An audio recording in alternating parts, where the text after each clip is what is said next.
Hi, this is Lisa Marie Nicole, and this is Rockin' for God. Let's rock. There's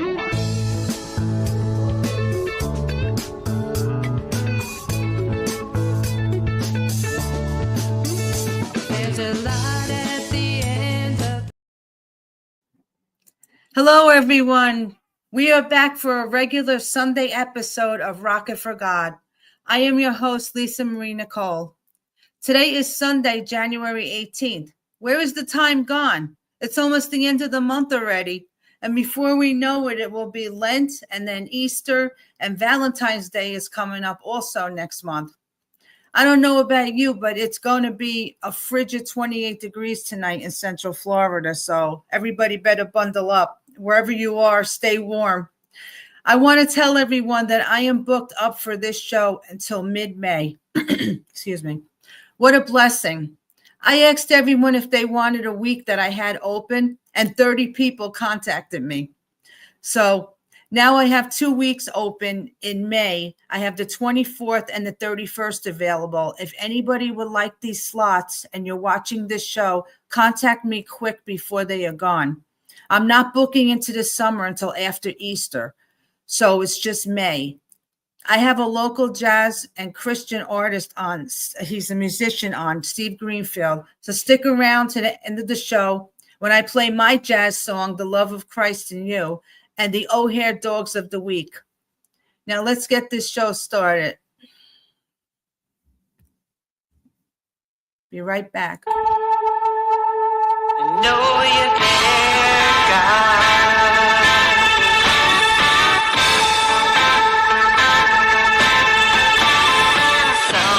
Sometimes I feel alone, even when I'm not. Hey everyone, welcome to the show. If you just joined me, my name is Lisa Marie Nicole, and if you're new to the show and you're watching me on Facebook or YouTube or X or wherever I have this live, welcome to my show. I hope you will become a watcher, a viewer every week. So I am going to bring on my guest for this week, and he is a local artist. Hi, Steve. Hi, how are you, Lisa? Yeah, tell everybody who you are and where you're from, Sure. please. Steve Greenfield from the Villages in Florida. I work on worship teams. I play gigs as a jazz musician and as a rock musician in the area. Okay, thank you very much for coming on the show. And Thank I'm you. sure it's as cold by you as it is by me, because you're only about 45 minutes from me, I think. It is cold. It is cold. Yeah, it's supposed to be 20 something tonight, I think. 27 or 28, I heard. And I moved here to get away from that. What's going on there? I know. Me too, I know. I'm like, I'm in Florida. This is supposed to be 28 degrees here. I got my jacket. Thank God I saved my jacket when I moved from Jersey. I have a heavy coat I wear, so that's great. I got like one really good leather coat, and I look for those like 3 or 4 days in Florida each year that I can break out the leather coat and enjoy it. That's me. I have all my nice sweatshirts and my blazers. I'm like, I wait for one day that I could wear this brand new blazer, because most of the times I got like short sleeve shirts on or tank tops, and I'm like, I can't wear this in the summer. Well, I know, and I like to wear leather on stage. Sometimes you can't do that here because it's so incredibly hot all the time. Yeah, and in Florida, one thing that's good too is that you do a lot of outdoor events, a lot of outdoor shows. I've really tried to cut down on the outdoor shows, just due to the fact the amount of heat and humidity, and it gets to be a little bit overbearing. So I don't want to go out and play a show and collapse. Yes, I do a lot. I did festivals. I do festivals outside, and sometimes it gets to the point where you're just going to really pass out. And sometimes people don't have canopies to put over you. So if you got to drag a canopy around with you when you're going to perform. Yeah, that's funny. I was just thinking the other day, I need to invest in one of those easy ups again. I had one in the Midwest, and I need to get another one for here. Yeah, that would be great, especially where we live. That's a great thing. But and I was a fan with me. Yeah. I see your guitars behind you. Is that that's electric? That's a Fender Strat electric, yes. Oh yeah, now I can see it's a Strat. That's nice. Yeah, Yeah. thank you. Yeah, I like electrics. I love electric guitars. So I'm going to ask you a couple questions. Are you only a musician or do you sing? Have you ever sang? I do sing. I sing backups. I sing lead on a few things, but I haven't been a solo singer, so to speak. When I'm in a group and with a number of people, I can do it. But here's what people say to me, Lisa, when I sing in a band. They say, you play guitar really well. Yeah, but you're singing a lot of times. You're singing for God, right? Of course, The of church. course. Yeah, that's what somebody said today in my church. They said, let God know how bad you can't sing. Even if you can't sing, let him hear you. It doesn't matter. All Well, right. I'm kind of the opinion that God can make people hear what he wants them to hear anyway. That's So true. if you're singing up praises and it might not be the whatever, that can be adjusted by him. Yeah, well, if you're singing to him, it's, I don't think there's anything wrong with being off key once in a while or not singing. I mean, because you want the congregation to sing with you, you want them to also get in. So a lot of people feel like if I don't have a good voice, I can't sing. But you gotta let them know when what is this? When God hears it, it sounds beautiful. Well, I can tell you the number of times that I've been in church, and this literally just happened today. When a congregation's singing, it's almost impossible to isolate an individual voice and say, hey, that person's really singing poorly or that person's singing great. It just sounds like a bunch of people lifting their hands and lifting their voices. Well, it depends. You might have that one person too that stands out above everybody. There's some people who like to stand out like that. That does happen. So you're all right. So you're a Christian. You're a Christian musician. You sing too, backup. You said, but you're also a jazz artist outside of church, right? That's what you do. What made you get into jazz? Jazz came really early on, back to high school even. I developed a liking for things of that nature, and particularly learning to play guitar at the time. I was like, man, that stuff really sounds incredible. It captured my ear. It just felt like a direction to go. So I do play jazz groups, but I also play just in cover bands and things like that. For people's entertainment. I'm of the feeling that as a Christian, obviously you're not going to play songs that are sympathy for the devil or something like that. No. You're going to play songs that are uplifting and help people forget about their regular day. And if you present yourself in a manner that's consistent with the rest of your life, maybe they'll see that, hey, there's something different about that person. What do they have that I need? That's true. What kind of cover bands do you play in locally, like bands around the area? I play in a local band here in the Villages called the Grand Slam Band. And it's a band of people about my age, and they're playing like 60s, 70s, 80s, and 90s rock. It's just stuff for people to dance to. You're talking me now. That's we would recognize every single song this band plays. Yeah. And that's their goal. And we go out and we have a lot of fun. People have a lot of fun. Occasionally we'll make a little bit of money, but we don't do it for that, certainly. Yeah, that's good. Yeah, 80s is my era. I love 80s rock. That's why a lot of my songs that I do are based on 80s rock because I'm a Christian rock artist. So a lot of my songs are 80s rock, 80s, 90s. I tried to stick in that genre because it just sounds good with the way my voice sounds good with that type of music. So right. Yeah, my wife is an 80s rock singer. Is she really? Well, I met her playing in her band 30 years ago. So at that time, we were doing Heart and Benatar and all the stuff that was popular at the time. And it was all great music and really enjoyable. And she still has her head into that era in terms of listening and singing. Yeah, that's exactly what happened. I loved rock. And when I started getting into Christian music and I started writing, I wanted to try to stay within the genre of rock, but Mhm. write with Christian, write Right. lyrics I that understand. will draw people in, so I know I can't sing a lot of my songs at church because it's rock, and some of my songs are really rocked out. So I can't, but it's good because the lyrics draw in the younger generation, and that's what I was trying to do with that also, because they like that type of music. So I was trying to draw in the younger generation so they could hear the music and then they could listen to the lyrics that will lead them to God. It's interesting that you say that. That's really actually a good topic. It's a topic that I've shared with pastors and worship leaders quite a bit in the past. They'll talk about the validity of doing contemporary Christian rock in the church, and occasionally getting complaints that, oh, the band is doing too much rock and stuff from the older people sitting out there. Yeah. But really not all that much, because if you think about it, someone who is 70 years old grew up listening to Led Zeppelin, Cream, those bands from that era. I mean, they weren't listening to folk music. Yep. I mean, some of them were, of course, but certainly that was the engaging music of their time. So I don't think that Christians should necessarily shy away from that, unless it's something that's just not indigenous to the culture of your church.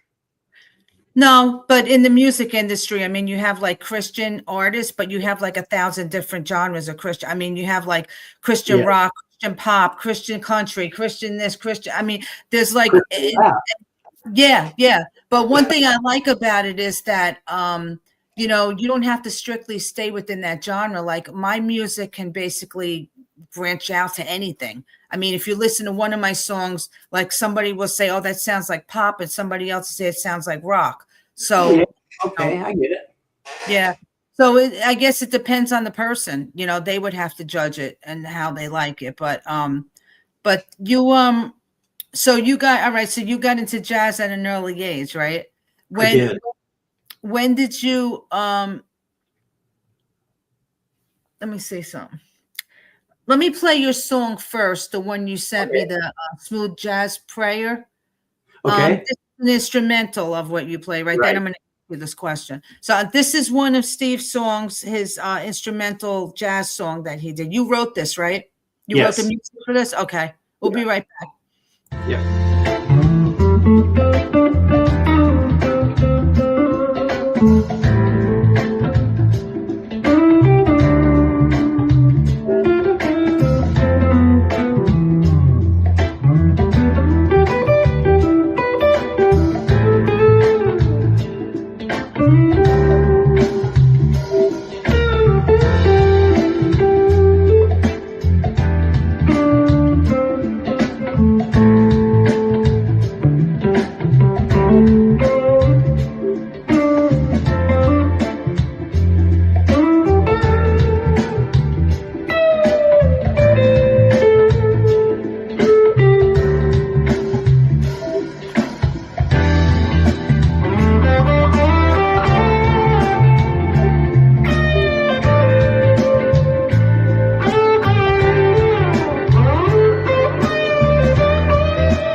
Had to unmute myself.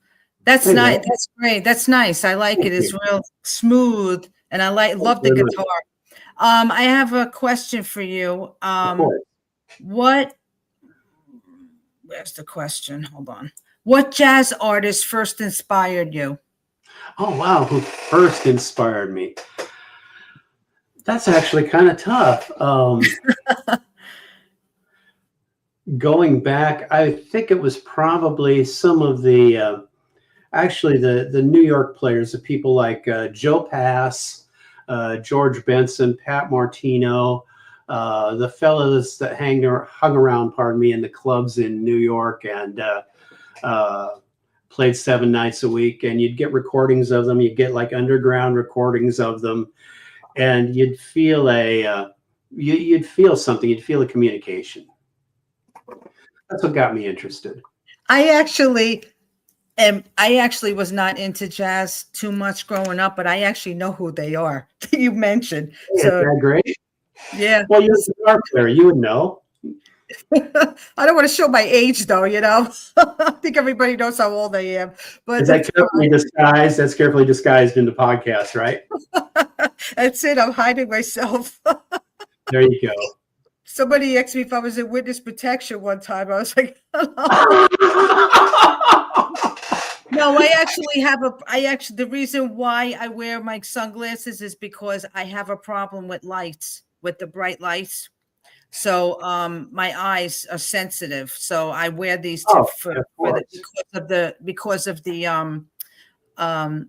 the lights from the computer, because that's not good for your eyes, you know, especially since I'm on the computer so much with this. But I just tell people I'm cool, you know. That's obvious. That's obvious. We know you're cool. That's it. I'm cool. So, so did he answer your question? I think he answered your question. Any more questions from anybody out there before I move on? We got some people on here watching. Let me see if anybody else. Okay. Wow, I didn't realize you had the ability to get live questions. That's pretty cool. I love it. Yes, I do. I used to have the ability to have people call in, but we don't do that. They can't do that anymore. But I only have like an hour show, 45-minute show, really. So I can't like have 50 people be calling in. But it's, you know, I write the questions in the comments and then I ask you the questions. That's what I tell everybody. If anybody's watching this and you have a question for Steve, just write it in the comments and then I will ask him during the show. Right. So, all right. I know I discussed this with you before, but have you ever written any lyrics to a song or written any songs? And if you did, what was it about? A couple of songs come to mind. As a matter of fact, I just came across this the other day, and it sounds sad to say, but I'd actually forgotten about it. Back while living in California, my wife and I were worship leaders in a biker church. Now, obviously, looking at me, I do not look like your stereotypical biker guy, right? I have absolutely no tattoos anywhere, and am very, very straight appearing, and am. So anyway, I became involved at a biker church, but in the process of doing that, it was a very spiritual experience, and I just felt led to write a song at the time. And like I told you now, I had forgotten about it, but I came across a video of it just a couple of days ago. And since I'd already submitted stuff to you, I didn't bother with that. And then back when I was a working musician coming up through the ranks, we were in a band that was recording pretty heavily, and they asked for everybody to be writing tunes. So I wrote a couple of things for that, and nothing of any real significance. My forte is instrumental. Oh, yeah? So how many songs did you write? Oh, 5? probably. Well, with lyrics, no more than 5, probably. But lots of instrumental stuff. Yeah, but the songs that you wrote, did you ever do anything with them? No, not other than playing them in church and playing them for friends and things like that. I didn't have that ambition. I didn't have that drive to do that. I've always enjoyed the connection with people on a live basis. Yeah, one-to-one, trying to get what's inside of me to come out through my fingers, and try to be as emotional as I can when I play. See if I can connect with people on an emotional level through playing. So I'm sure, I know God inspires you in your life, but what other things inspire you to write the music that you do? I don't know that there's necessarily a specific inspiration. I believe that if you listen to still small voices that God provides you, it'll move you those directions. But sometimes I'll just be sitting there. I'm not going to say it's from God. I don't know where it's from. A melody will pop into my head and I'll go, oh, okay, I need to sit down. And what did I just do there? Okay, let me figure that out. And then it becomes a song, an instrumental song.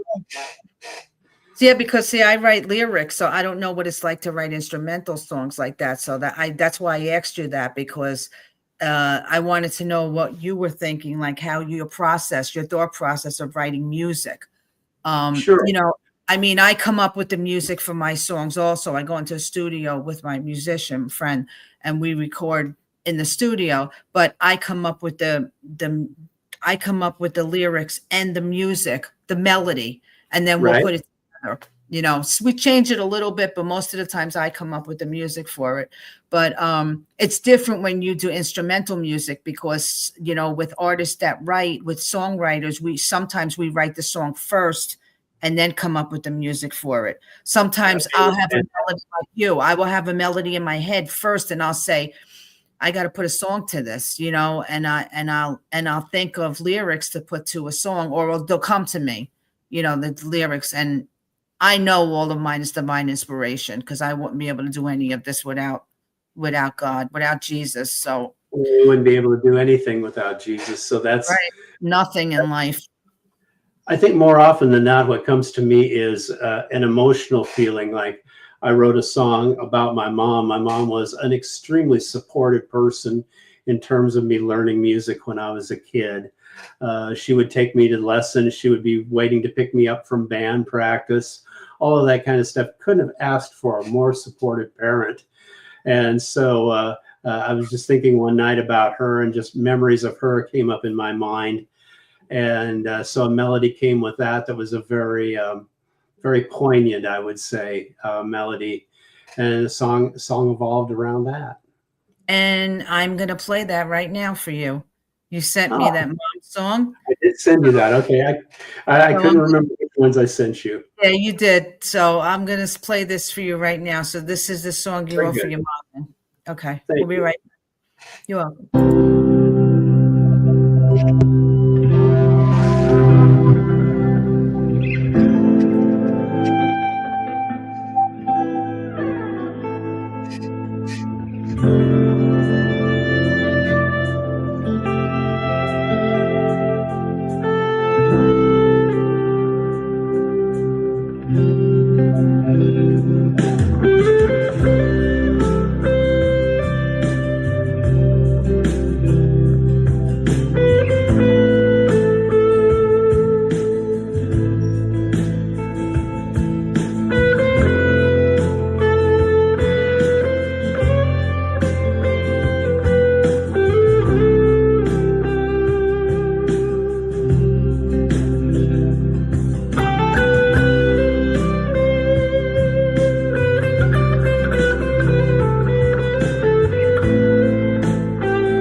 Wow, that is absolutely beautiful. I can actually feel the emotion in that.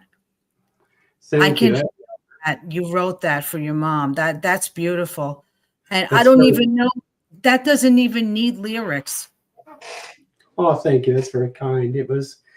I was thinking in the first part of the song about me growing up and what our life at home was like. And then as the song got more intense, it was the emotion around when my father passed away, Oh, I'm and how sorry. strong a woman she was. I always said to her, Mom, do you ever think you'd like to have a companion? I mean, I don't want to see you grow old alone. And she said, I'm married. I'm still married. I'm never going to marry again. So, and in the end, that's the later years when she was fading, and she remained relatively healthy her entire life. Never was really in the hospital or anything, but regardless, that was just an overview of her life with Did me. you she's not with us anymore then? No, You're she saying? passed away a number of years ago. Yeah. Did she get a chance to hear this before she passed away? No, no, it was written afterward. Yeah, that's a shame. So She many, would have loved it. she came to so many performances and heard me play so many times that I'm comfortable with that. I understand. My mom has come to everything for me. She's same Isn't that thing. cool? Gotta love our moms, right? Now, is Yeah. she with you here on Florida now? She's actually lives with me and she's watching this show right Ooh, now. And isn't that Mom?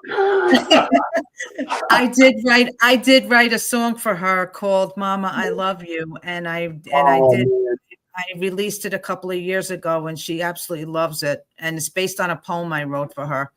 But what's the name again? I want to look it up. it's called Mama I Love You. It's like country based. And Okay. the video is beautiful. It's on YouTube. It's all pictures of me and her growing up. Oh, well, I'll definitely look at that when we get through here. Yeah, thanks. Yeah, it's that's great though. I really like I said, you know, I really wasn't into too much instrumental growing up, but Right. man, you're great. I really love Very your kind. stuff. Thank you. You're really It's all good. all Um, from God. Thank you very kindly. oh yeah, it's a blessing, right? Somebody wanted to know how many instruments do you play? Well, it's kind of funny. Uh, I, I do play all woodwinds. I play clarinet, flute, saxophone, uh, Wow. just a little piano. But what I tell people about my saxophone playing is I don't want to do it in public because I really don't want to annoy people. Saxophone? Yeah, yeah, I yeah. love the saxophone. Are you kidding? Well, I had to decide at some point in time. It was like I was playing sax in a band and playing guitar in a band, and it's like guitar is a very overwhelming instrument if you're Yeah. really going to study it seriously. I Hmm. mean, you either play three chords on it and have fun all your life, or it can consume your life, one of the two. So I'm trying to Uh-huh. get a balance between the two of those. But I had to say, okay, if I'm going to be serious about playing guitar, I can't be serious about playing five instruments. I don't have that level of ability. So I had to be realistic about what my level of ability to learn was. And so I focused on guitar and I kind of let the other stuff slide. I do have a yearning to pick it back up, though. It's something I've thought about recently. Yeah, I understand. I played the guitar too, but I'm looking in piano now. I'm teaching myself actually. I took some lessons, but I'm trying to teach myself. It's hard. It's Oh, I'm sure. Yeah, it's yeah. really There's this guy that our worship leader, our main worship pastor at Live Oaks Community Church, where I've been the last 2 years. That guy is phenomenal. He does this stuff where he can play organ and he's playing like the bass pedals with his foot and he's playing yeah. left hand and right hand and singing. I'm going, oh, where does that come from? How do you do that? Yeah, it's well, you know, it's all blessing. Everybody's blessed with different talents. Yeah, And you he's know, very talented. it's glory, right? Um, Exactly. so you have lived all different places, right? Oh, you've been to all different places. So I've been to all different places. you been? Well, certainly all around the United States. And my job, my career, quote unquote career, was working for Yamaha Music Corporation. Wow. For Yamaha Music Corporation, I visited a lot of the states in the United States, and then visited our facilities in China, Japan, Taiwan, Korea. That was very, very entertaining. I've always wanted to go to Europe. Haven't done that yet. I have a lot of friends that are well-traveled and tell me the virtues of it. But really, I'm happy with what I've done, and I'm happy living where I am. It's all good. That's great. Yeah, Florida's a great state. It's getting Florida too is a great state. overpopulated, but it is. Well, every place is overpopulated, and I had only been to Florida 2 times many years ago before making the decision to move here. The decision to move here was as much of a God decision as anything that's happened in my life, I think. My wife and I lived in Southern California while working for Yamaha. I retired from that, and we decided that we wanted to get out of Southern California. Certainly overcrowded and overpriced and overtaxed. So we decided, well, okay, where can we go that's none of those things? So we thought about Arkansas, and we found a little place in Arkansas, a little town, and we moved there. A little town of about 12,000 people, and we had a rural acreage and a beautiful home, absolutely gorgeous designer home and stuff. We stayed there for 5 years, and gosh, everything was great. We had the house paid off. We took a very small mortgage when we came from California. We didn't have much to pay, but we had a little 5-year mortgage. And I remember my wife and I had a party where we sat down, and I don't drink at all, but she likes champagne. So I bought her a bottle of Dom Perignon so she could have champagne to celebrate paying off our home. So we did that. It was in December of 2.5 years ago now. And just a few days later, I was on computer, and I just happened to be looking on YouTube, and I see this video about the villages in Florida. And I start looking at it, and I go, wow, that is cool. I'm looking at all the musical entertainment. I'm looking at the golf carts driving everywhere. And I called her and I said, Jolene, look at this. Look at this place. And we started looking at it. And the more we started looking at videos. And then I said, I started researching churches. One of the things about Arkansas was it was a wonderful place, wonderful people. We had a good church we were plugged into, but to get basic necessities like going to a Sam's Club, 2 hours away. Yeah. And any good dining or entertainment or anything, the same amount. So, and we also didn't realize how cold it got in the winter. We were thinking Arkansas is going to be in the south. It's going to be warm. It wasn't. So we just really felt a strong pull. And my wife said, this has to be God. This has got to be God pulling us this strongly after we just paid off our home and thought, hey, we're never going to have to do anything else the rest of our lives, you know? And so we just, we didn't look at the house we bought before we came here. We just bought it online. A realtor walked us through it. We bought it, sold our stuff, and came. That's what most people do here. A lot of people do that. Isn't that amazing? Today with realtors, you have that 3D stuff where you can go online and just look at the house, and they have the drones also that go through the house and everything, and you can, you don't even have to be there. The only thing I don't like about that is that it worked out good for you, but you don't know your neighbors. You don't know where where you are. That's the only bad thing about doing that, when you don't know the area. But it worked out for you, so. We researched the area pretty heavily. It's near the church that we had targeted, and it was near very good shopping, very good medical, all that kind of good stuff. I mean, everything is just a few minutes away by either golf cart or car. Of course. I mean, and I know I've been to the villages a lot of times, and I know some of those people drive crazy with the golf carts. You definitely have to be alert. Yeah.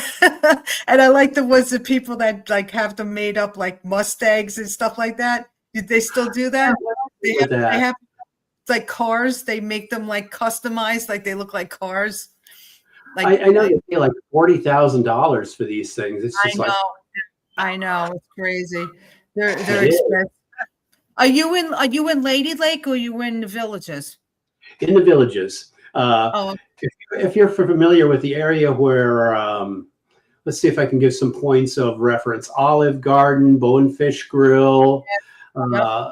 along the 466, we're near that That, area. that's where my aunt lived, around those roundabout things. My Okay. husband said the roundabouts, I can't stand those things. Ah, Roundabout. We call them jug handles in New Jersey. That's what we call them.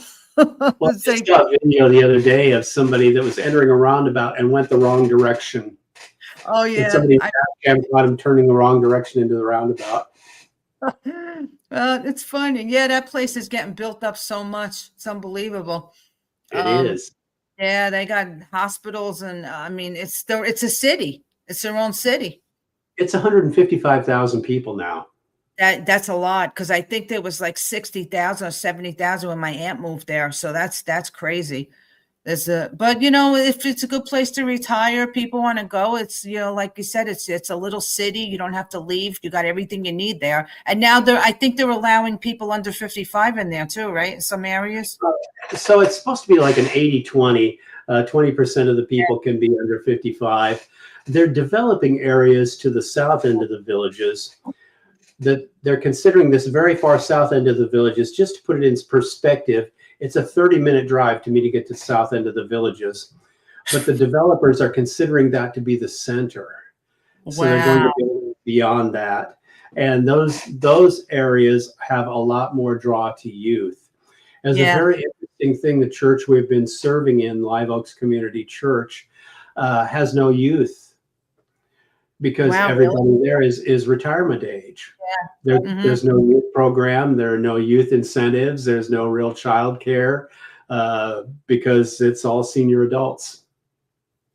Well, I guess it doesn't matter, right? As long as the message gets out there, it's Well, the people that need it the worst may well be the people that are at the end of the line that well, haven't that's true. before. That's true.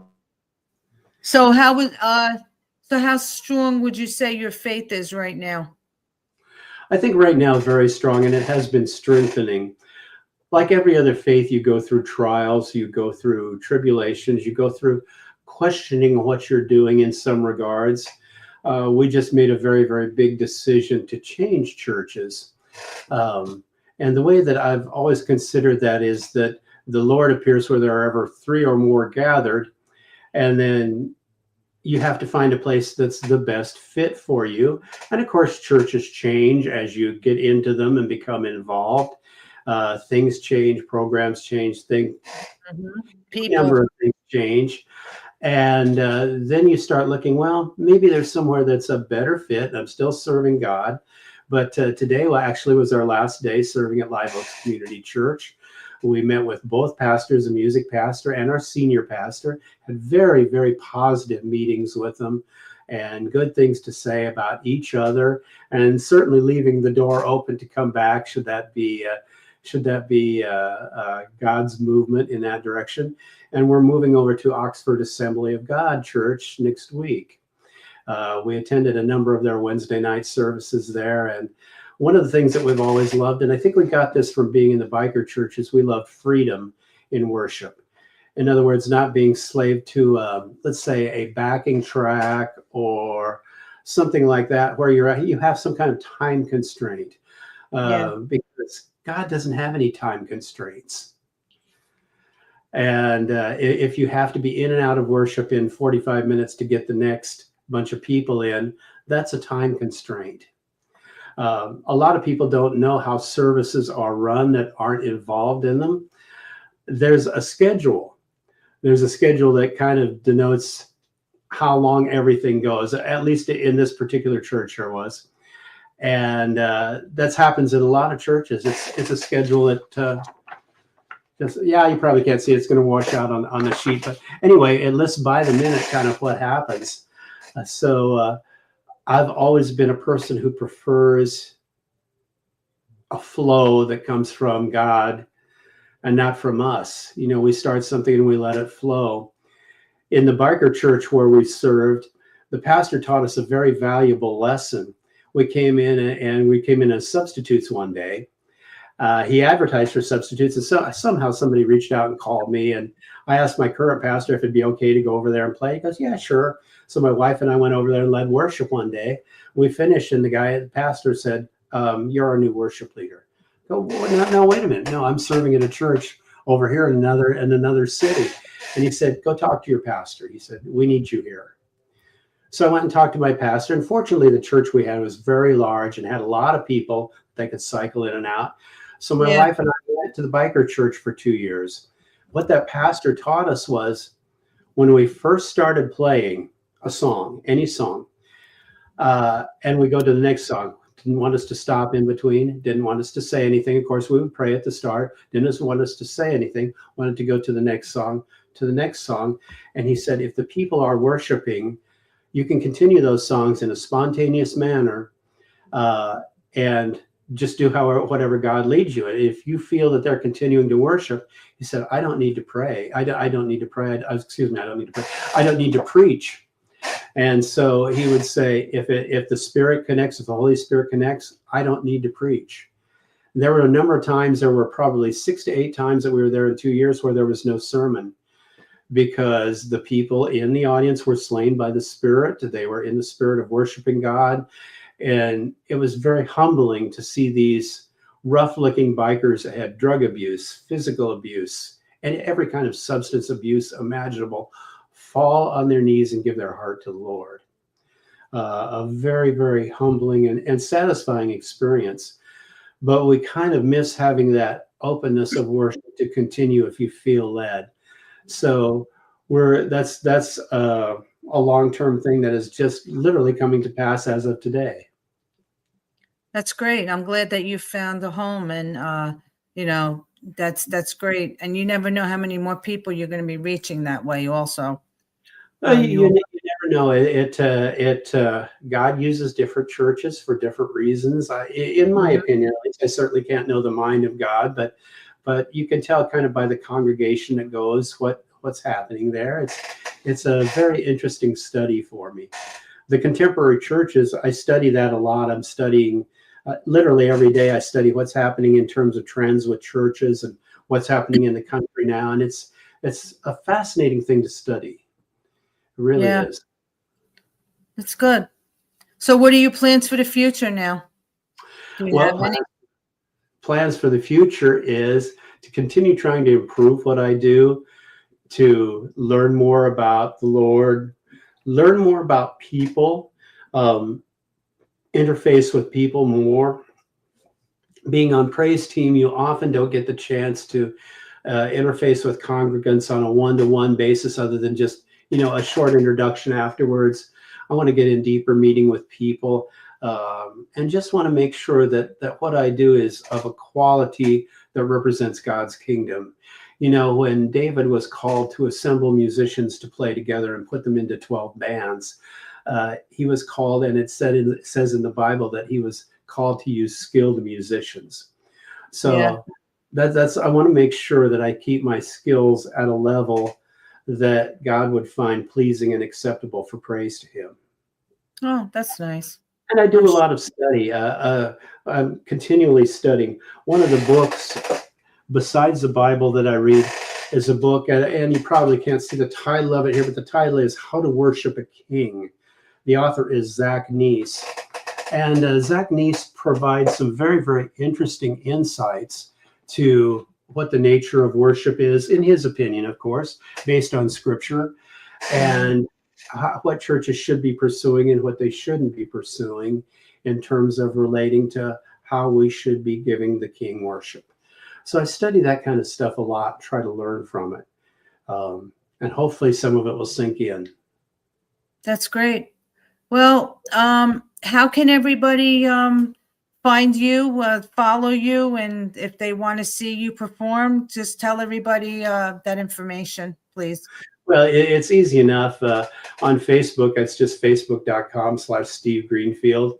I'll be up front and say, if you're somewhat other than a conservative person, you might not find some of my posts too pleasant, because I kind of tend to lean on the extremely conservative side of things. But on the musical side of things, it posts where I'm playing and a lot of the things that are happening in church. And occasionally I'll put new recordings up there as well, and hope that some people find some I don't know, some interest, some comfort from it. That's great. And yeah, where are you performing now? Do you have anything coming up? What's your next gig?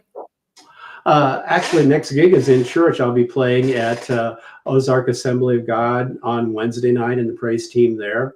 And the next actual gig is on February 3rd, doing a benefit for some disabled and mentally challenged children. Oh, so that's nice. it's a private event that our band is doing at one of the village rec centers. Oh, that's So great. we'll be posting stuff on Facebook. Okay. So I just want to thank you so much for coming on the show. It's been great. Thank And you I for really having enjoyed me. music, and I'll listen to some more of your stuff. And I'm looking forward to listening to your mom's song. yes, thank you. And you never know, I might see you down there one day. So you Look never us know. up. You know how to Yeah, reach me. I will. Have a Thank you blessed so much, day, Lisa. weekend, and I'll talk to you soon. Take God care. bless you. Take care. God bless Bye-bye. you too. Hey everyone, I hope you really enjoyed the show. Thank you everyone that's watching. So this is the part of the show when I'm going to get into the O'Hare dogs this week again. Let me see. I think we have the same dogs, unfortunately, same dogs that we had last week. And I'm going to get into them again. This is from Open Hands Animal Rescue in Ocala, Florida. And if you would like to, this is Smiley. Smiley is a friendly 5-year-old male Rottweiler. If you would like to or foster him, you could contact Open Hands Animal Rescue in Ocala, Florida. I can't believe this dog has not been adopted yet. He is an incredible dog, and he's in foster care right now. So, if you'd like to adopt him or find the information about him, you can. This is Bean. Bean is in foster also. She's a beautiful 1-year-old Rottie, and she's looking for a forever home. She's a good dog, and she's with her foster family right now. You would have to contact Open Hands Animal Rescue because they're very strict on who adopts this dog. So you will have to get in touch with them to find out information on her. Bella is a 1-year-old, another female Rottie. She's also looking for her home. I've been showing all 3 of these dogs every week for the past, I don't even know how long, 4 or 5 months, I guess it's been. They're all in foster right now, and they're looking for homes. If you think you can adopt one of these dogs, they are in Ocala, Florida. I don't think they're located in Ocala, Florida, but Open Hands Animal Rescue is in Ocala, Florida. You could go to O'Hare, openhandsanimalrescue.com to make donations to them if you cannot adopt or foster one of these dogs. And I will continue to do this until these dogs find a home. I help them out. My Maggie May, tomorrow's her birthday, my little crazy boxer dog I have. She's going to be 2 years old. I adopted her from them. And they're great people, and they do everything for animals in this area in Florida, equine also. So if you like to donate to them, like I said, Open Hands Animal Rescue at gmail.com. That's Zelle. And you could go on their website, O'Hare, Open Hands Animal Rescue. Facebook, go on O'Hare Facebook. You can see what they're doing in the Ocala area and how you can help them out. But I just want to thank you guys so much. I can't even get into all the guests I have coming up. What I'm going to do is, I think what I'll do is I'll post a guest list next week on the show at the end, and you guys could see who I'm going to have coming on from now until June. So I am completely booked up. So everybody out there that watches my shows every week, I got some great people coming up the next 4 months. So, if I have 2 weeks left in May, if you missed the beginning of the show, the 18th, and I think it was the 24th, I said, if you'd like to come on this show and you want to tell your testimony like Steve did tonight, you can do that. Just contact me. Let me know in the messages. Send me an email. Lisa Marie Nicole on Facebook, and we'll talk, and I can get you on the show and you can tell your testimony and talk about your music, or you're an author, whatever you want to do. So also, if you guys haven't heard, I released my new song, Make the World a Better Place. The video is on my YouTube channel if you'd like to watch it. I'm going to play it next week on my show next week, and you guys will be able to watch that. So until next time, I'm going to end you with my jazz song. This song is from 2021. It's called The Love of Christ in You. This is the video, and this is the song. And this is the only jazz song that I have, but because it was good to play it today, because I had a jazz artist on. So just if you want to watch the end of it, fine. I will see you guys next week, 6 p.m. right here on Sunday. God bless you. Enjoy the rest of your week. And thank you all again for your support and for watching this show. God bless.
Listen to his every word. He proved to us his love is true by laying down his life for you.